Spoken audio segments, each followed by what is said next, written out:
Bayangkan malam yang tenang di sebuah kota besar. Lampu-lampu jalan berderet rapi, lalu lintas mengalir perlahan, dan orang-orang pulang ke rumah masing-masing dengan pikiran yang sibuk tentang hari esok. Di sebuah apartemen di lantai 20, seorang pria duduk di balkon sambil menyesap kopi, memandangi pemandangan kota yang berkilau. Dia merasa aman, dunia terasa stabil, tidak ada tanda-tanda bencana. Tapi beberapa kilometer di luar kota ada sesuatu yang sedang bergerak.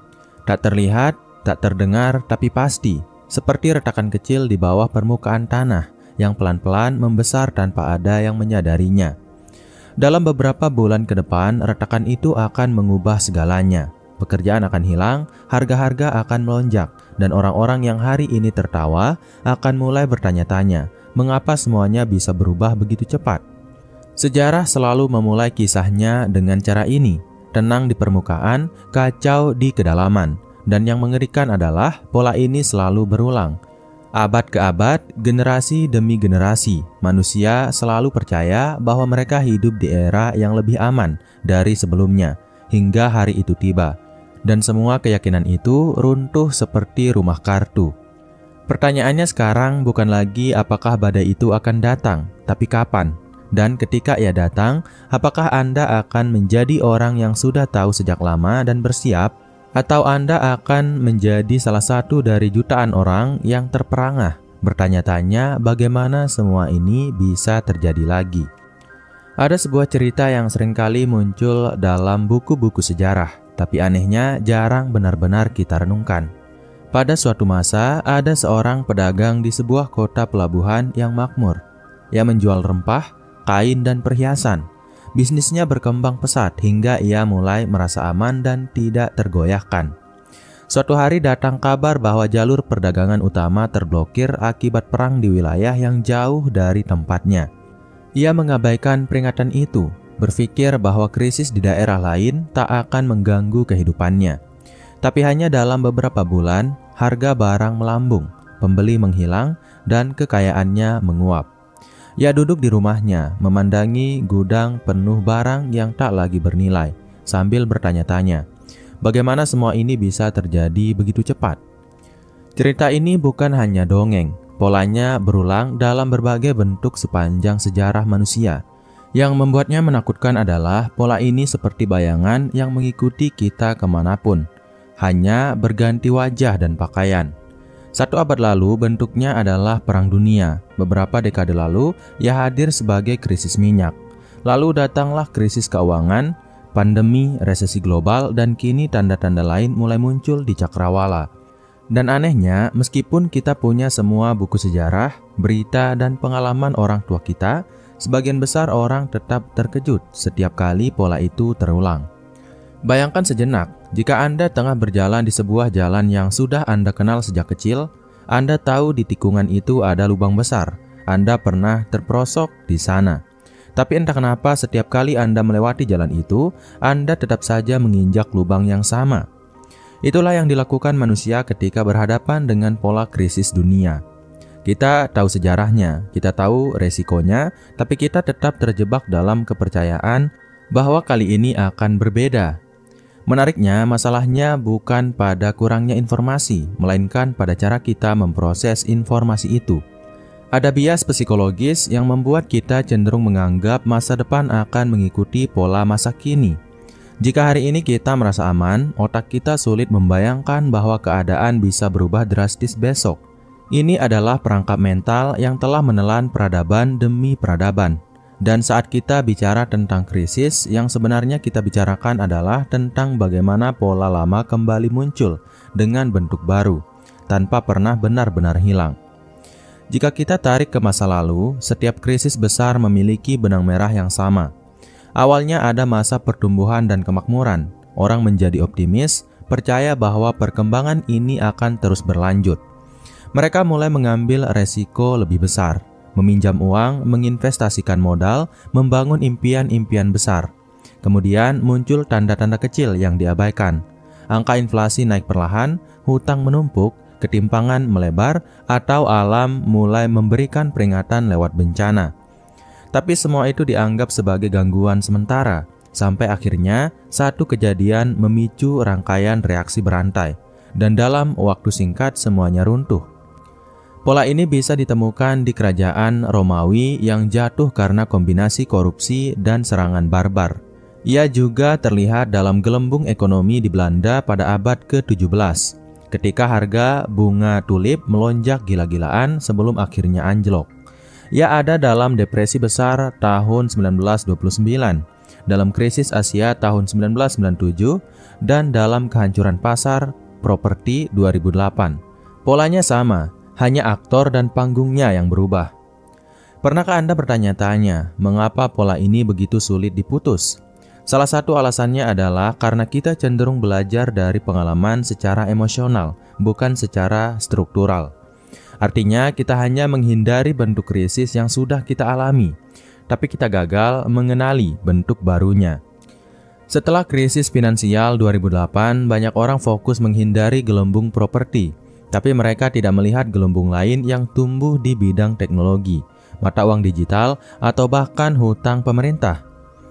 Bayangkan seperti bermain catur melawan lawan yang selalu mengulang taktik lama tapi dengan sedikit variasi.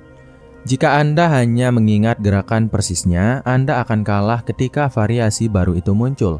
Begitu juga dengan krisis. Ia tidak pernah menyalin masa lalu secara sempurna. Ia hanya mengulang prinsip dasarnya, yaitu ekses, kelalaian, dan kejutan. Dan disinilah kita berada sekarang. Banyak indikator global menunjukkan tanda-tanda yang bagi mereka yang mau melihat terasa seperti deja vu.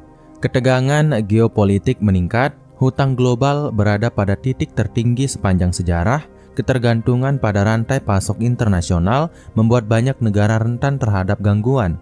Nilai mata uang berfluktuasi tajam. Pasar saham terlihat terlalu optimis dibandingkan kondisi real ekonomi. Semua ini terdengar familiar, bukan?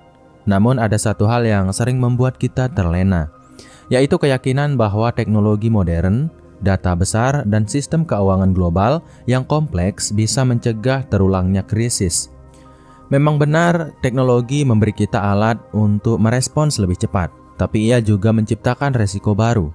Informasi bergerak begitu cepat sehingga kepanikan bisa menyebar dalam hitungan menit. Keputusan-keputusan besar bisa diambil secara impulsif oleh jutaan orang di seluruh dunia dalam waktu yang bersamaan. Dan ketika semua orang bergerak ke arah yang sama, pasar bisa ambruk lebih cepat dari yang bisa kita bayangkan. Pernahkah Anda memperhatikan bahwa setiap kali krisis terjadi selalu ada suara-suara yang berkata, "Kami tidak melihat ini datang." Padahal jika ditelusuri, tanda-tandanya sudah ada jauh sebelumnya. Masalahnya adalah, tanda-tanda itu seringkali tenggelam di tengah hiruk-pikuk informasi yang kita konsumsi setiap hari. Kita lebih tertarik pada berita-berita cepat, gosip politik, atau sensasi media sosial daripada analisis mendalam yang mungkin memberi kita peringatan dini. Di tingkat individu, ini seperti seseorang yang mengabaikan rasa nyeri kecil di tubuhnya karena sibuk bekerja, sampai suatu hari ia jatuh sakit parah. Krisis dunia bekerja dengan cara yang mirip. Ia jarang datang tiba-tiba tanpa tanda, tapi tanda itu seringkali halus, tidak mencolok, dan membutuhkan kesabaran untuk memahaminya. Saya teringat sebuah obrolan dengan seorang profesor sejarah ekonomi. Ia berkata, setiap krisis adalah cerita tentang kesombongan manusia. Kita selalu percaya kita lebih pintar daripada generasi sebelumnya. Kita percaya kita bisa mengendalikan pasar, cuaca, bahkan psikologi massa. Tapi alam semesta selalu punya cara untuk mengingatkan kita siapa yang sebenarnya memegang kendali. Kata-kata itu terasa sederhana, tapi semakin saya renungkan, semakin saya melihat kebenarannya. Sekarang, jika pola krisis dunia akan terus berulang, pertanyaannya adalah, apakah kita bisa mempersiapkan diri? Dan jika bisa, bagaimana? Disinilah masalahnya menjadi lebih personal. Sebab mempersiapkan diri terhadap krisis tidak hanya soal uang atau investasi. Ia juga soal pola pikir. Banyak orang berpikir bahwa menumpuk kekayaan adalah jalan keluar. Padahal kekayaan yang tidak dikelola dengan bijak justru bisa menjadi beban. Yang lebih penting adalah fleksibilitas, kemampuan beradaptasi, dan keberanian untuk mengambil keputusan yang tidak populer. Bayangkan sebuah pohon di tepi sungai. pohon itu kuat tapi tidak kaku. Akar-akarnya menancap dalam, cabangnya lentur mengikuti arah angin. Saat banjir datang, ia mungkin kehilangan beberapa daun, bahkan sebagian cabang, tapi ia tetap berdiri. Itulah gambaran ideal dari seseorang yang siap menghadapi krisis. Ia tidak mengandalkan satu sumber kekuatan saja, tidak terlalu terpaku pada satu cara hidup saja.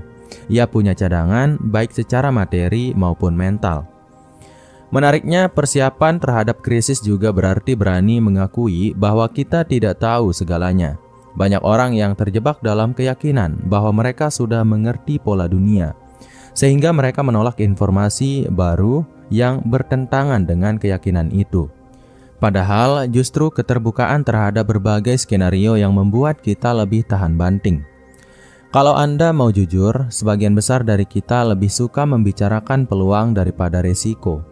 Kita suka mendengar cerita tentang kesuksesan, inovasi, dan pertumbuhan, tapi jarang sekali kita mau membicarakan kemungkinan kemunduran, kegagalan, atau keruntuhan. Budaya modern kita bahkan mendorong orang untuk selalu optimis, seolah pesimisme adalah tanda kelemahan.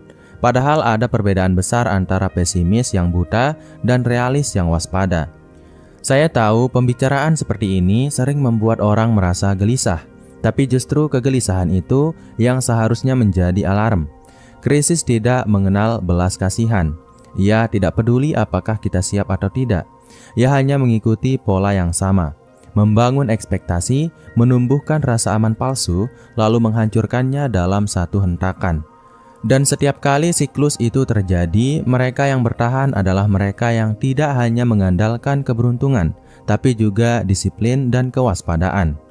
Maka jika ada satu hal yang ingin saya tekankan, itu adalah pentingnya mengenali pola.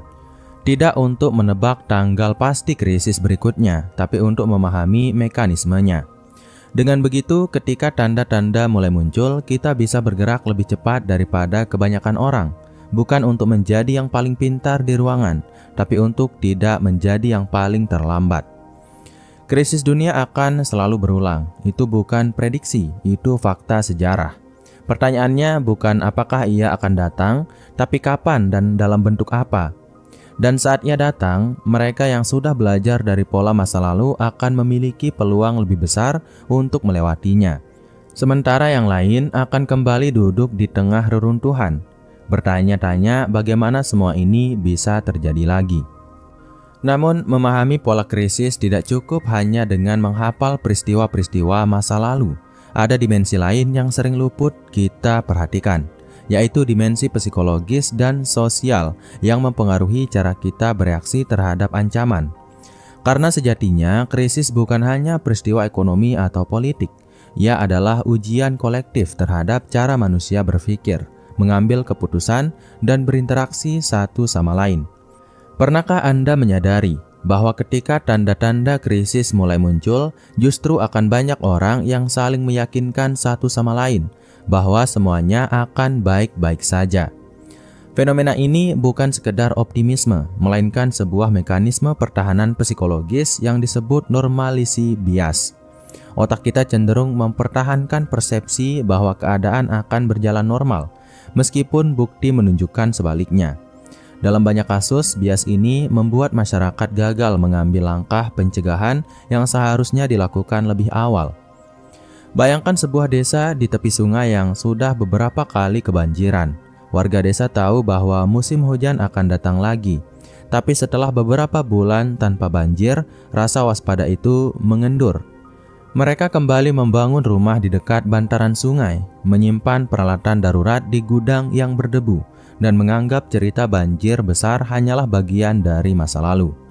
Ketika air mulai naik, sebagian dari mereka masih bisa berkata, ini hanya banjir kecil, sebentar juga surut." Dan beberapa jam kemudian, rumah mereka terendam hingga atap. Pola ini sama persis dengan yang terjadi di tingkat global. Hanya saja skalanya lebih besar dan dampaknya lebih luas. Krisis juga memiliki sifat seperti gelombang laut. Saat dia datang, ia jarang langsung menghantam dengan kekuatan penuh. Ada fase pendahuluan yang tenang, bahkan terkadang membingungkan. Misalnya sebelum krisis keuangan, Anda mungkin melihat harga-harga mulai naik perlahan. lapangan pekerjaan mulai tersedia, dan berita ekonomi terdengar positif. Namun di balik layar ada ketegangan yang semakin membesar, seperti tekanan di dasar laut sebelum tsunami. Dan ketika gelombang itu akhirnya tiba di pantai, mereka yang tidak bersiap akan tersapu tanpa sempat mencari perlindungan. Menariknya, setiap generasi tampaknya merasa bahwa mereka hidup di era yang lebih aman daripada masa lalu. Mereka percaya bahwa kemajuan teknologi, sistem pemerintahan modern, dan kerjasama internasional akan mencegah terjadinya bencana besar. Tetapi sejarah berkali-kali membuktikan bahwa keyakinan itu rapuh. Krisis tidak peduli pada tingkat kecerdasan kolektif kita. Ia hanya memerlukan satu titik lemah dalam sistem untuk memicu reaksi berantai. Ada sebuah contoh menarik dari tahun 1914. Saat itu Eropa berada di puncak kemakmuran. Perdagangan internasional berkembang pesat. Teknologi baru seperti telegraf dan kereta api menghubungkan kota-kota besar.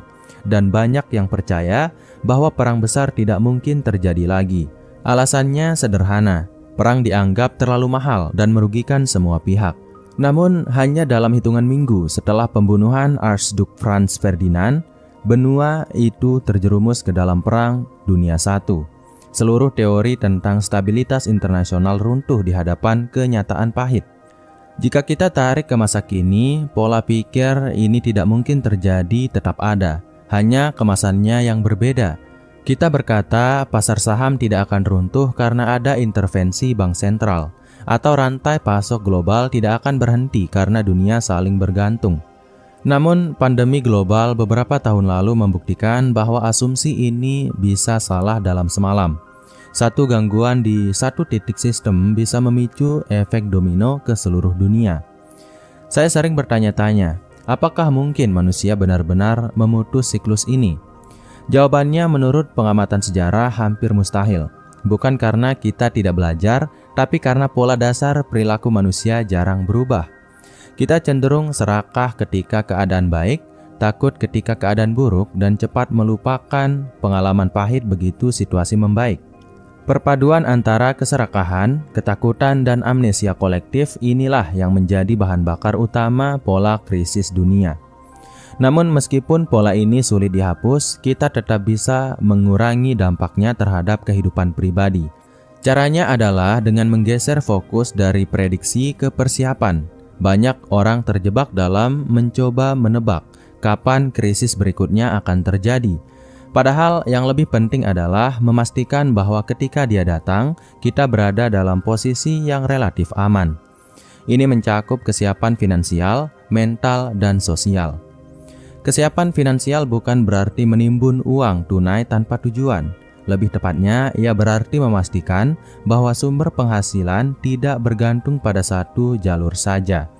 Bahwa kita memiliki cadangan yang cukup untuk bertahan ketika aliran pendapatan terganggu. Dan bahwa kita tidak terjebak dalam hutang yang memberatkan. Kesiapan mental bahkan lebih penting. Krisis seringkali memicu rasa panik yang membuat orang mengambil keputusan buruk. Orang yang sebelumnya rasional bisa berubah drastis ketika melihat harga kebutuhan melonjak atau mendengar berita buruk bertubi-tubi. Maka melatih diri untuk tetap tenang, berpikir jernih, dan menilai informasi secara kritis adalah bekal yang tak ternilai. Dan yang sering dilupakan adalah kesiapan sosial. Di masa krisis, jaringan dukungan, keluarga, teman, komunitas menjadi faktor penentu. Orang yang memiliki hubungan sosial yang kuat cenderung lebih mampu bertahan karena mereka dapat saling membantu, berbagi sumber daya, dan memberikan dukungan emosional. Pernahkah Anda melihat bagaimana masyarakat di daerah yang dilanda bencana alam saling membantu tanpa banyak perhitungan? Fenomena ini membuktikan bahwa di tengah kekacauan, manusia masih bisa mengandalkan rasa kebersamaan. Tetapi rasa kebersamaan itu tidak muncul tiba-tiba. Ia dibangun jauh sebelum krisis terjadi, melalui interaksi sehari-hari, kepercayaan, dan kerjasama yang konsisten. Satu hal yang perlu kita pahami adalah bahwa krisis dunia tidak selalu muncul dalam bentuk yang mencolok seperti perang atau resesi besar. Kadang ia datang perlahan, seperti erosi yang menggerogoti tebing sedikit demi sedikit. Perubahan iklim misalnya adalah bentuk krisis yang bergerak lambat tapi pasti. Dampaknya tidak terasa dramatis dalam sehari, tapi akumulasi efeknya dapat mengguncang sistem pangan, ekonomi, dan politik. Menyadari hal ini berarti kita harus mengasah kepekaan terhadap tanda-tanda kecil, bukan untuk menjadi paranoid, tetapi untuk menjadi waspada. Karena pada akhirnya, mereka yang mampu melihat pola dari potongan-potongan kecil adalah yang paling siap ketika gambaran besarnya muncul. Krisis seperti musim, tidak bisa kita hentikan. Yang bisa kita lakukan hanyalah bersiap ketika musim itu berganti. Dan dalam sejarah manusia, setiap pergantian musim besar selalu diiringi oleh perubahan dalam cara kita hidup, bekerja, dan berpikir. Mereka yang menolak perubahan akan tertinggal, sementara mereka yang mau beradaptasi akan menemukan cara untuk bertahan, bahkan mungkin berkembang di tengah badai. Maka jika ada pelajaran yang bisa kita ambil, itu adalah bahwa hati-hati bukan berarti takut, dan waspada bukan berarti pesimis. Itu berarti memahami bahwa pola krisis dunia akan selalu ada, dan bahwa satu-satunya cara untuk menghadapinya adalah dengan kesadaran yang tajam, persiapan yang matang, dan keberanian untuk mengambil langkah yang kadang tidak populer, karena sejarah selalu memberi hadiah kepada mereka yang siap dan menghukum mereka yang lengah. Pada akhirnya, berbicara tentang pola krisis dunia sama saja dengan berbicara tentang sifat dasar manusia. Kita bukan hanya makhluk yang membangun kota, membuat teknologi, atau menciptakan pasar. Kita juga makhluk yang penuh emosi, dengan memori yang selektif, yang sering lebih percaya pada rasa aman semu daripada pada peringatan yang sepi. Inilah yang membuat sejarah tidak sekedar mengulang, tetapi juga memantul, seperti gema di sebuah lembah yang terdengar serupa namun selalu datang dengan nada yang sedikit berbeda. Bayangkan sejenak Anda sedang berada di sebuah menara tinggi, memandang ke arah kota yang ramai. Dari ketinggian itu Anda bisa melihat arus orang yang berlalu lalang, kendaraan yang bergerak, dan lampu yang menyala. Semuanya tampak normal, stabil, dan teratur. Tetapi dari atas pula Anda bisa melihat bahwa di tepi kota ada awan gelap yang perlahan merayap masuk. Orang-orang di bawah terlalu sibuk dengan urusannya masing-masing untuk menyadari perubahan itu. Mereka merasa aman karena tidak ada hujan yang jatuh. Belum. Anda yang melihat dari jauh tahu bahwa badai itu hanya menunggu waktu. Pertanyaannya adalah, apakah Anda akan turun dan memperingatkan mereka? Ataukah Anda akan ikut sibuk dengan urusan Anda sendiri? Dalam kehidupan nyata, posisi kita seringkali ada di antara dua pilihan itu. Kita melihat tanda-tanda yang mungkin mengarah pada krisis, tapi kita terjebak dalam dilema. Menyampaikannya berarti harus melawan arus optimisme umum. Sementara diam berarti membiarkan diri kita terhanyut bersama mereka. Tidak mudah untuk menjadi orang yang waspada di tengah dunia yang ingin percaya semuanya baik-baik saja. Dari sudut pandang psikologi, inilah mengapa begitu sedikit orang yang benar-benar siap. Otak kita dirancang untuk menghemat energi, termasuk dalam pengambilan keputusan. Mempersiapkan diri untuk sesuatu yang belum terjadi membutuhkan usaha mental yang besar, apalagi jika persiapan itu menuntut kita untuk mengubah kebiasaan, mengurangi kenyamanan, atau mengambil resiko jangka pendek demi keamanan jangka panjang. Sebagian besar orang memilih untuk menunggu bukti yang lebih nyata, meski itu berarti kehilangan waktu yang berharga. Filosofi Yunani kuno pernah berkata bahwa manusia tidak pernah benar-benar hidup di masa kini. Kita selalu terbelah antara kenangan masa lalu dan harapan masa depan. Dalam konteks krisis, ini berarti kita seringkali terjebak antara trauma krisis sebelumnya dan optimisme akan masa depan yang belum datang. Kita lupa bahwa yang menentukan apakah kita selamat atau tidak adalah keputusan-keputusan kecil yang kita ambil hari ini. Saya pernah berbincang dengan seorang pengusaha senior yang melewati krisis ekonomi Asia tahun 1997. Ia berkata, krisis itu seperti kebakaran besar. Api tidak peduli rumah siapa yang dia bakar, tapi mereka yang punya ember siap di tangan, walau kecil, punya kesempatan lebih besar untuk menyelamatkan sesuatu. Metafora itu sederhana, tapi saya pikir dia tepat sekali. Persiapan bukan jaminan selamat, tapi dia adalah perbedaan antara kehilangan segalanya dan menyisakan sesuatu untuk memulai lagi. Ketika kita melihat ke depan, tidak ada jaminan bahwa kita bisa menghindari badai. Namun, kita bisa memastikan bahwa kapal kita cukup kuat untuk menghadapinya. Kapal itu bisa berupa pengetahuan, keterampilan, hubungan, atau bahkan hanya sikap mental yang tidak mudah goyah. Dan membangun kapal itu bukanlah sesuatu yang bisa dilakukan semalam. Ia memerlukan waktu, kesadaran, dan keberanian untuk mulai sekarang, saat langit masih terlihat cerah. Mungkin Anda bertanya-tanya, mengapa semua ini penting untuk dibicarakan? Karena pola krisis dunia akan selalu menemukan cara untuk menguji kita, entah melalui gejolak ekonomi, bencana alam, atau perubahan sosial yang drastis. Dan setiap kali itu terjadi, dunia akan terbagi menjadi dua kelompok, yaitu mereka yang menatap reruntuhan dengan rasa heran, dan mereka yang sudah tahu sejak awal bahwa badai itu akan datang, lalu memutuskan untuk bersiap. Sejarah tidak memberi ruang bagi mereka yang hanya ingin aman di saat ini. Ia selalu memihak pada mereka yang mau berpikir lebih jauh, yang mau mengorbankan sedikit kenyamanan hari ini demi peluang bertahan besok. Dan mungkin jika cukup banyak orang yang mau mengambil langkah ini, pola krisis yang berulang itu tidak akan hilang, tapi dampaknya akan lebih terkendali. Krisis akan selalu datang, itu bukan ancaman, itu kenyataan. Pertanyaannya adalah, apakah kita akan menjadi bagian dari mereka yang hanyut, atau bagian dari mereka yang bertahan? Dunia tidak akan menunggu kita siap, jadi satu-satunya pilihan yang masuk akal adalah memulai persiapan itu sekarang. Dan ketika suatu hari badai itu benar-benar datang, Anda akan tahu bahwa setiap langkah kecil yang Anda ambil hari ini, setiap keputusan untuk tidak lengah, setiap kesadaran untuk tidak terjebak dalam rasa aman palsu akan menjadi alasan mengapa Anda masih berdiri, ketika begitu banyak orang lain terpaksa runtuh. Pada akhirnya, memahami pola krisis bukanlah tentang menjadi peramal masa depan. Ini adalah tentang menjadi penjaga kesadaran, baik untuk diri sendiri maupun untuk orang-orang di sekitar kita. Sebab seperti yang dikatakan seorang bijak, badai akan selalu menjadi bagian dari laut. Tapi bukan berarti kita harus membiarkan kapal kita karam setiap kali ia datang. Dan mungkin itu dulu untuk video kali ini. Jangan lupa untuk membagikan video ini ke orang-orang terdekat Anda, agar semakin banyak orang yang paham apa yang harus dilakukan hari ini untuk mengatasi atau mengantisipasi krisis di masa depan.